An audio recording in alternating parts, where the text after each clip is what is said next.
বসুন্ধরা কিংসের Brazilian striker Robson রবিনহোকে নিয়ে জোর আলোচনা চলছিল বেশ কয়েকদিন ধরেই। শোনা গিয়েছিল তার সঙ্গে কথা বলার জন্য ইস্টবেঙ্গল কর্তারা বাংলাদেশেও গিয়েছিলেন, আর সেখানেই মোটামুটি আলোচনা সেরে এসেছেন। এখন আরও শোনা যাচ্ছে তাকে বছরে 7 লক্ষ টাকার প্রস্তাব দিতে পারে ইস্টবেঙ্গল। রবিনহোর সঙ্গে মার্চে বৈঠক হওয়ার কথা ছিল ইস্টবেঙ্গল কর্তাদের, কিন্তু রবিনহোর চুক্তির মেয়াদ 6 মাসের বেশি থাকায় তা হতে পারেনি। রবিনহোর কোর্টে 7 লক্ষ সিজন অফার রয়েছে। পূর্ববঙ্গের সিইও এবং সিটিও এই পরিস্থিতি সামাল দিচ্ছেন। পরের বছর আইএসএলে পাওয়া যাবে কলকাতার আরও এক ক্লাবকে, তারা হলো মোহামেডান স্পোর্টিং।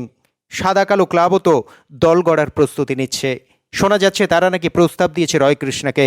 তিনি এখন ওড়িশা এফসির হয়ে খেলছেন। কলকাতা ক্লাবে খেলার অভিজ্ঞতাও রয়েছে তার। সেক্ষেত্রে ফিজিয়ান ফুটবলার কি সিদ্ধান্ত নেবে তা অবশ্য সময়ই বলবে। আপাতত খেলার সমস্ত আপডেট পেতে চোখ রাখুন প্যারালাল স্পোর্টসে।